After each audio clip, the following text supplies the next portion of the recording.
the refusal. The ships appeared without warning. One moment, Earth's orbital sensors showed nothing but the usual traffic of cargo haulers and research vessels. The next moment, the sky above the planet blazed with the arrival of 50 massive warships that made humanity's largest battlecruisers look like children's toys. Captain Sarah Winter stood in the operations center of the United Earth Defense Station, her coffee forgotten in her hand as she stared at the tactical display. She was 42 years old, a veteran of the Mars Rebellion and the Jupiter mining wars. She had seen combat. She had seen death. But she had never seen anything like this. The alien vessels were enormous, each one stretching over 2 kilometers in length.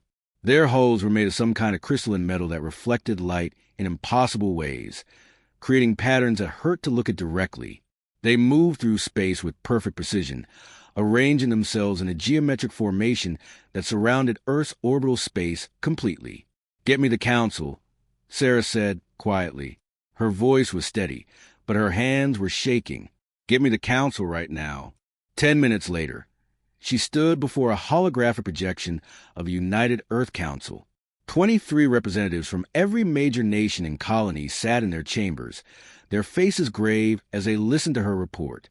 "They are not responding to any of our hails," Sarah explained. "They are just sitting there, waiting, watching us. We have tried every communication protocol we know. Nothing works. Then perhaps we should try something simpler," said Ambassador Qin Wei from the Chinese delegation. He was an old man, nearly 80, with eyes that had seen 2 world wars and the unification of Earth under one government. Perhaps we should simply wait for them to speak first. They did not have to wait long. An hour after their arrival, the alien ships broadcast a message on every frequency humanity used. It appeared on every screen, every device, every communication system across the entire planet. There was no escaping it. There was no ignoring it. The being that appeared was not humanoid. It was tall and thin, with skin that looked like polished obsidian. Its eyes were multifaceted like an insect's, glowing with inner light that shifted through colors humans had no names for. When it spoke, its mouth did not move. The words simply appeared in everyone's mind, translated perfectly into whatever language they thought in. "People of Earth," the being said. Its mental voice was cold and precise. "I am High Chancellor Veron of the Sovereign Collective. We have observed your species for 300 of your years. We have watched your development. We have assessed your potential. Today, we extend to you the great honor of joining our collective." Sarah watched from the operations center as people across Earth stopped what they were doing to listen. Traffic halted. Factories went silent. Schools paused mid-lesson. Everyone, everywhere, was hearing the same message. "The Sovereign Collective is an alliance of 47 species," Veron continued. "We span 12,000 star systems. We have existed for 8,000 years. We bring order to chaos.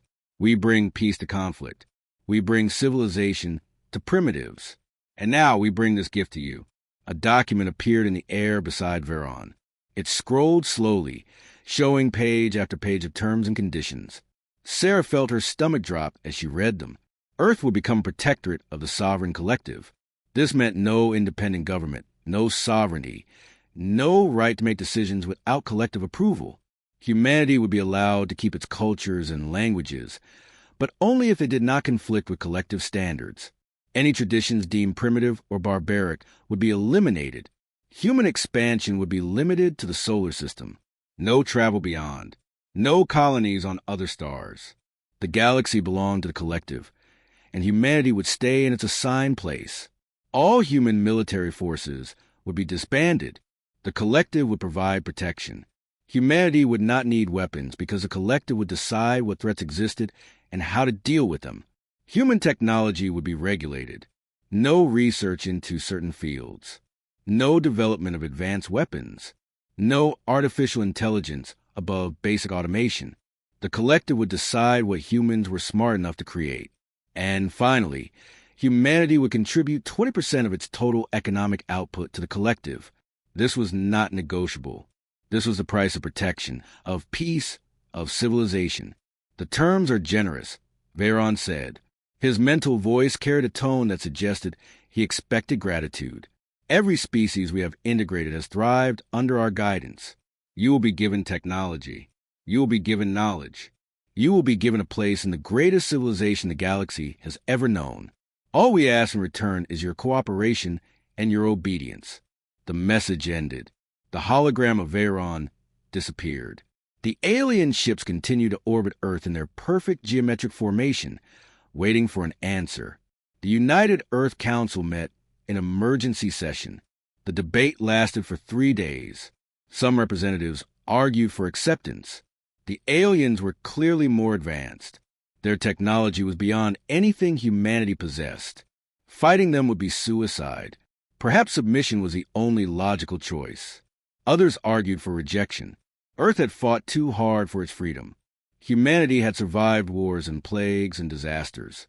They had unified under one government not to be ruled by aliens, but to stand together as equals. Giving up that freedom now would make all those sacrifices meaningless. On the 3rd day, Captain Sarah Winters was called to testify before the council. She stood in the center of the chamber, surrounded by the holographic projections of representatives from every corner of Earth and its colonies. Captain Winters, said Council President Maria Santos. She was a woman in her 60s, originally from Brazil, with a reputation for making hard decisions. You have reviewed the collective's terms. You have analyzed their fleet. In your professional military opinion, what would happen if we refused? Sarah took a deep breath. She had been dreading this question. She had spent 3 days running simulations with her tactical team. The results were not encouraging. If we refuse, she said slowly, they will likely use force. Their ships are more advanced than ours. Their weapons are beyond our current technology. In a direct confrontation, we would lose. Quickly, the chamber was silent. Then President Santos asked the question everyone was thinking. How quickly? Sarah met her eyes. Based on our analysis, if they chose to attack her directly, they could destroy our orbital defenses in 4 hours. They could glass the surface of the planet in 12 hours. They could exterminate humanity as a species in less than a day. More silence. Sarah could see the fear in their faces. She understood it. She felt it too. But President Santos was not finished. She leaned forward, her eyes intense. Captain Winters, let me ask you a different question. If we accept their terms, what happens to humanity? Sarah hesitated. This was not a military question. This was something deeper. If we accept, she said carefully, we survive. But we stop being who we are. We become what they want us to be. We lose our freedom to choose our own path. We lose our ability to make our own mistakes and our own triumphs. We become safe, but we also become small. President Santos nodded slowly. She looked around the chamber at the other representatives. Then she stood up. I was born in Sao Paulo, she said. Her voice was quiet but strong. My grandmother survived the resource wars. My grandfather helped build the first Mars colony. My parents fought in the unification conflicts because they believed humanity could be better than what we were. They believed we could stand together as one species, not divided by nations or ideologies, but united by our shared humanity. She paused, gathering her thoughts. When I was elected to this position, I swore an oath. I swore to protect Earth and all its people. I swore to defend our freedom and our future. And I take that oath seriously. President Santos looked directly at the holographic projection that represented the alien ships orbiting above them. High Chancellor Veyron, she said, knowing somehow that he was listening. The United Earth Council has considered your offer. We have debated it thoroughly. We have examined it from every angle, and we have reached a decision. The chamber held its breath. Humanity declines. The words echoed in the silence. Sarah felt her heart racing. Around her, she could see the reactions of the representatives. Some looked relieved.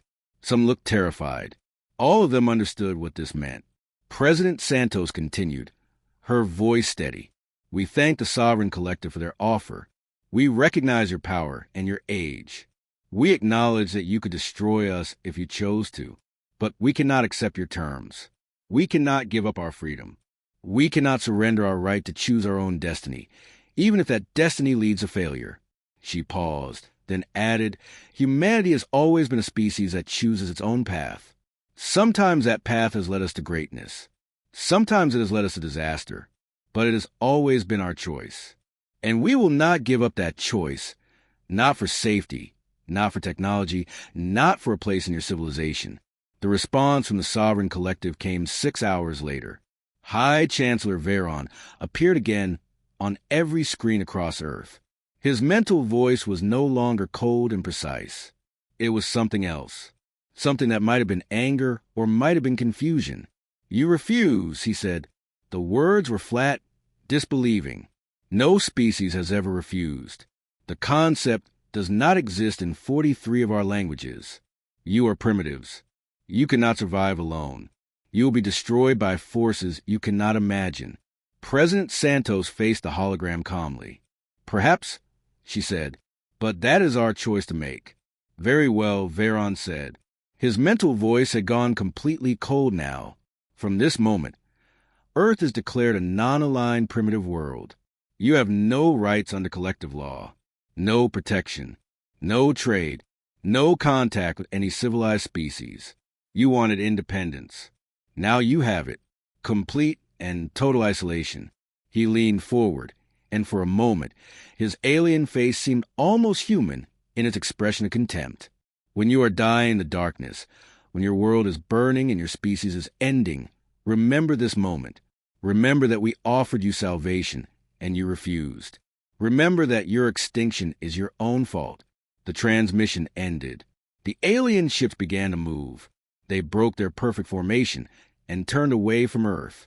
One by one, they activated their faster-than-light drives and disappeared, leaving behind only brief flashes of distorted space. Sarah stood in the operations center and watched them go. Her second-in-command, Lieutenant Marcus Drake, stood beside her. He was young, only 28, and this was his first real crisis. "Captain," he said quietly, "what we do now?" Sarah thought about President Santos' speech. She thought about her grandmother who had survived the resource wars. She thought about every human who had ever fought for freedom, who had ever chosen a hard path over the easy one. "Now," she said, "we prove them wrong. We show the galaxy that humanity does not need permission to reach for the stars. We show them that freedom is worth any price." She turned to her crew. They looked scared. They looked uncertain. But they also looked determined. "All stations," Sarah ordered, "begin Project Horizon. It is time to show the collective what humanity is truly capable of." Above Earth, the last alien ship vanished into faster-than-light speed. The planet was alone again. But not for long. Never for long. Because humanity had a way of surprising people, especially themselves. And in the silence left by the collective's departure, something new was beginning. Something that would change the galaxy forever. The reckoning. 15 years had passed since the Sovereign Collective left Earth orbit. 15 years of silence. 15 years of isolation. And 15 years of the most explosive human development in history. Commander Zelthar of the Sovereign Collective stood on the bridge of his flagship, the Eternal Dominion. He was of Rathan, a species that had joined the Collective 6,000 years ago. His body was covered in thick armor, plating that grew naturally from his skin. His 4 eyes could see across multiple spectrums simultaneously. He had commanded fleets for 300 years and had never lost a battle. Today would be no different. Status report. He commanded. His voice was deep and resonant, carrying the weight of absolute authority. His tactical officer, a Melik with tentacles that flickered with bioluminescent patterns, consulted his displays. "The fleet is in position, Commander. 100 warships surrounding the primitive solar system. All weapons charged. All shields at maximum. We are ready to begin the correction." Correction. That was what the collective called it when a species needed to be reminded of its place. Earth had been isolated for 15 years as punishment for its refusal. Now the collective had decided that punishment was not enough. Now Earth would be forced to submit, whether it wanted to or not. Commander Zelthar studied the tactical display. The human homeworld appeared as a small blue sphere in the center. Around it, he could see the orbital stations and defense platforms that humanity had built. They were primitive things, crude compared to collective technology. This would be easy. Open a channel to Earth, Zelthar ordered. Let us give them one final chance to surrender peacefully. The communication was established. A human woman appeared on the screen. She was tall and lean, with gray hair pulled back in a tight bun. Her uniform was simple but professional. Her eyes were hard. "I am Admiral Rebecca Stone of the United Earth Defense Force," she said. Her voice was calm. "State your business in our space." Zelthar almost laughed. Their space. These primitives actually believed they owned this region of the galaxy. "I am Commander Zelthar of the Sovereign Collective," he said. He kept his voice formal and cold. 15 years ago, your species made a foolish decision. You refused a generous offer of integration. You chose isolation. Now you will face the consequences of that choice. Admiral Stone's expression did not change. "Go on. The terms are simple," Zelthar continued. "You will immediately surrender all military assets. You will dismantle your government and accept collective administration. You will open your world for occupation and integration. If you comply, your species will be allowed to survive as laborers within the collective. If you refuse, we will eliminate your civilization completely." He paused, letting the threat sink in. "You have 1 hour to respond. Choose wisely." Admiral Stone was quiet for a moment. Then she smiled. It was not a happy smile. It was a smile of someone who knew a secret. "Commander Zelthar," she said, "I have a counteroffer for you. You and your fleet will immediately leave our solar system. You will return to collective space and inform your superiors that Earth is not interested in their terms. If you comply, your crews will be allowed to survive. If you refuse, we will destroy your fleet completely." Now Zelthar did laugh. It was a harsh, barking sound. "You threaten me? You and your primitive weapons? I have 100 warships under my command. I have technology that your species cannot even imagine. You have nothing that can harm us." Admiral Stone's smile widened. "Then I suppose you have nothing to fear. Let us see who is right. You have 1 hour, Commander. I suggest you use it to reconsider." The transmission ended. Zelthar stared at the blank screen in disbelief. The audacity of these humans. The sheer arrogance. They actually believed they could fight the collective and win. "Tactical officer," he said, "begin scanning their defenses. I want to know exactly what we're dealing with." The Melix tentacles flashed rapidly as he worked. "Commander, I am detecting unusual energy signatures throughout the system. There are objects in orbit around every planet and moon. Thousands of them. They appear to be some kind of automated defense platforms." Zelthar waved a dismissive hand. "Automated defenses mean nothing against a collective fleet. What about their ships? How many vessels do they have?" The tactical officer hesitated. "That is difficult to determine. Commander, I am detecting multiple stealth signatures. Whatever shielding technology they're using, it is interfering with our sensors." "Stealth technology?" Zelthar felt a flicker of unease. The humans were not supposed to have stealth technology. They were primitives. They should not have anything beyond basic spaceflight. "Advance the fleet," he ordered. "Bring us into engagement range. Let's see what these humans are hiding." The collective warships moved forward, their massive engines pushing them toward Earth. They maintained perfect formation, a display of discipline and power that had broken the will of countless species. They crossed the orbit of Neptune. Nothing happened. They passed Uranus and Saturn.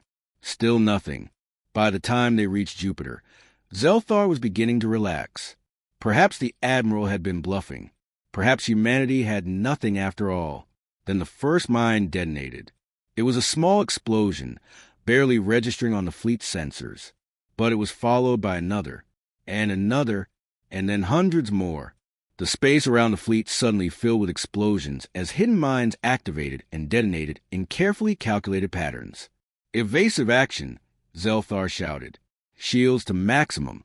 Get us out of this minefield." But the mines were not random. They had been positioned with mathematical precision.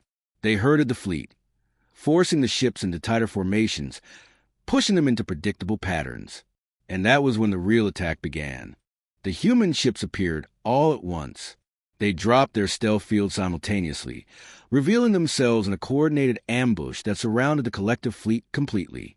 There were hundreds of them, small, fast vessels that move with impossible agility. "Commander," the tactical officer's voice was panicked now. "I am detecting weapons fire. Multiple impacts across the fleet. Shields are holding, but the humans are using some kind of directed energy weapon that is penetrating our defenses more effectively than it should." "Return fire," Zelthar commanded. "Destroy them all." The collective fleet opened fire. Massive energy beams lanced out from their weapons arrays, enough firepower to vaporize a small moon. But the human ships were not where the weapons were aimed. They moved with precision that suggested advanced computer targeting, dodging and weaving through a barrage of fire. And then they attacked. The human weapons were not like anything in the collective's databases. They fired solid projectiles at relativistic speeds. Chunks of metal accelerated to a significant fraction of light speed. When they hit, they punched through shields and armor like they were not there. They fired missiles that split into dozens of smaller missiles, each one independently targeting a different weak point. They used lasers that pulse at frequencies specifically designed to overload collective shield generators. The first collective ship exploded 3 minutes into the battle. It was a cruiser, one of the smaller vessels in the fleet. A human missile penetrated its reactor core, and the resulting explosion tore the ship apart from the inside. "Commander, we are taking heavy casualties," the tactical officer reported. His bioluminescent patterns were flashing in distress. 15 ships destroyed, 23 more heavily damaged. "The humans are targeting our engines and weapon systems specifically. They are trying to cripple us rather than destroy us." Zelthar could not believe what he was hearing. They were losing. The collective, with all its power and technology, was losing to a species of primitives. All ships, he commanded, formed defensive clusters. "Concentrate fire on the largest human vessels. We need to break their coordination." But there were no largest human vessels. The human fleet was made up entirely of small, fast ships. There were no capital ships, no flagships, no obvious command structure. They fought like a swarm of insects, each ship acting independently, but somehow working together perfectly. "Commander," a new voice spoke. It came from the communication station. "We are receiving a transmission from one of our damaged cruisers.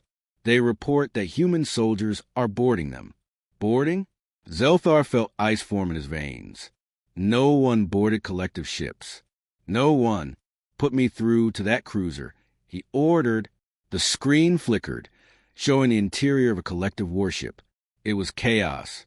Vrathan soldiers were firing their weapons down a corridor at unseen enemies. Then the humans appeared. They wore powered armor that made them look like machines. Their movements were inhumanly fast and precise. They fought with a combination of advanced weapons and brutal close combat techniques. And they were supported by something else, something that moved alongside them like ghosts. Artificial intelligence. The AI combat units were humanoid in shape, but clearly synthetic. They moved with perfect coordination, providing covering fire and tactical support to the human soldiers. Together, they overwhelmed the collective defenders in minutes. Zelthar watched in horror as the human soldiers secured the cruiser's bridge. One of them removed their helmet, revealing a human face. It was a young man, barely more than a boy, with fierce eyes. "Collective vessel, your order to surrender," the young soldier said. "Power down your weapons and prepare to be boarded. Any resistance will be met with lethal force." The transmission cut out. Zelthar stood frozen on his bridge. Around him, his crew worked frantically to coordinate the fleet's defense. But it was falling apart. Ship after ship was being disabled or destroyed. The humans were everywhere, moving faster than sensors could track, striking with weapons that should not exist. "Commander," the tactical officer said quietly, "we have lost 40% of the fleet. Another 30% are heavily damaged. At this rate, we will have no combat-effective vessels within the hour." Zelthar looked at the tactical display. The blue sphere of Earth sat in the center, untouched. Around it, the battle raged, and humanity was winning. "Signal the fleet," he said. His voice was hollow. "Full retreat. All ships are to disengage and jump to hyperspace immediately. But it was too late. The human ships were already moving to cut off their escape routes. They targeted the collective ship's hyperspace drives specifically, disabling them before they could activate. One by one, the collective vessels found themselves trapped, unable to flee, unable to fight effectively. Commander Zelthar's own flagship shuddered as multiple impacts struck its hull. Alarms blared, the lights flickered, and then the human boarding pods attached to the outer hull, cutting through armor like it was paper. Prepare for boarding action, Zelthar ordered. He drew his personal weapon, a plasma rifle that could cut through solid steel. If we are to die today, we will die fighting. But the humans did not kill them. They moved through the ship with professional efficiency, disabling resistance without unnecessary casualties. They used stun weapons when possible, lethal force only when required. They were soldiers, not butchers. Within 20 minutes, the bridge was breached. Human soldiers poured in, their weapons trained on every member of Zelthar's crew. Behind them came an officer, a woman in her 50s with captain's insignia on her armor. "Commander Zelthar," she said. Her voice was amplified by her helmet speakers. "I am Captain Sarah Winters of the Earth Defense Force. You and your crew are prisoners of war. Order your remaining ships to stand down, or we will be forced to destroy them." Zelthar looked at her. This human woman who had defeated his fleet, this primitive who had beaten the collective's finest warriors. "Why?" he asked. "Why did you not simply destroy us? You had the power. You had the opportunity." Captain Winters removed her helmet. Her face was lined with age and experience. Her eyes were tired but kind. "Because we are not like the collective," she said. "We do not believe in unnecessary killing. You came here to conquer us, but we do not need to annihilate you to prove our point. We just need to show you that we will not submit." She gestured to her soldiers. They lowered their weapons slightly, though they remained alert. "Your fleet is beaten," Commander Winters continued. "You have two choices. Order your surviving ships to surrender, or watch them be destroyed one by one. What will it be?" Zelthar was silent for a long moment. Then he touched the communication panel on his armor. "All collective vessels," he said, his voice heavy with defeat. "This is Commander Zelthar. Stand down, cease all hostile actions, and prepare to surrender. The battle is over." Across the solar system, the remaining collective ships began powering down their weapons. The battle had lasted less than 2 hours. Of the 100 warships that had entered the system, only 37 were still intact. The rest were destroyed or so heavily damaged they would never fly again. Captain Winters nodded. "Thank you, Commander. Your crew will be treated well. We do not torture prisoners. We do not execute the helpless. That is not who we are." Zelthar looked at her with new understanding. "You have AI," he said. "You have faster-than-light travel. You have weapons that can penetrate our shields. In 15 years, you build all of this. How?" Winters smiled. "When you are left alone, Commander, you have two choices. You can give up and wait to die, or you can work harder than you have ever worked before." Humanity chose to work. She gestured around the bridge. "We build AI partners, not slaves. We develop new technologies through cooperation, not conquest. We create a civilization where innovation thrived because people were free to think and create without fear. And when you came to destroy us, we were ready." Zelthar felt something he had not felt in 300 years. "Shame. The collective will not accept this defeat," he said quietly. "They will send more ships, larger fleets. They will not stop until Earth is destroyed or subjugated." Winters nodded. "We know, but we are not alone anymore." She touched the control on her wrist, and the view screen activated. It showed space around Earth, but now there were more ships, hundreds more, and they were not human designs. "Commander Zelthar," Winters said, "meet the Free Alliance of Independent Worlds. 23 species who watched what happened here today. 23 species who decided that if humanity can stand against the collective and win, perhaps they can too." The ships on the screen came from dozens of different worlds. Some were sleek and organic. Others were blocky and industrial. But they all flew together, united by a single idea: freedom. For 8,000 years, winters continued. The collective has ruled the galaxy through fear. They told everyone that resistance was futile, that submission was the only path to survival. Today, we prove them wrong. And now the galaxy knows the truth. The collective is not invincible. They can be beaten. She looked directly at Zelthar. You will be released, Commander. You and all your surviving crew. We will give you ships to return home. And you will carry a message to the collective. What message? Zelthar asked. Tell them that Earth is not alone. Tell them that species across the galaxy are choosing freedom. Tell them that their empire, built on lies and force, is coming to an end. And tell them that if they attack us again, they will lose again. But next time we will have allies. Next time, the entire Free Alliance will stand against them. Winters turned to leave, then paused. Oh, and Commander, tell them one more thing. Tell them that humanity says thank you. Thank you? Zelthar was confused. For what? For leaving us alone for 15 years. Winters said with a smile. We needed that time. If you had attacked sooner, we would not have been ready. But you gave us 15 years to prepare, to innovate, to become strong. So, thank you. You gave us the greatest gift possible. You gave us time.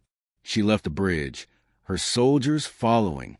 Zelthar stood alone in the command center of his defeated flagship, processing what had just happened. The collective had lost. Not just a battle, but something more important. They had lost the illusion of invincibility. And across the galaxy, species were watching, wondering, questioning. If humanity could stand against the collective and win, what else was possible? What other lies had they been told? What other chains could be broken? Commander Zelthar looked at the blue planet on the view screen. Earth, a world of primitives, a world that had changed everything. And in the darkness of space, more and more ships were arriving, species from across the galaxy, coming to see the planet that had said no to the collective, coming to learn, coming to hope, coming to join the Free Alliance and fight for their own freedom. The galaxy would never be the same. And it had all started with one word, spoken 15 years ago by a species that refused to kneel: humanity.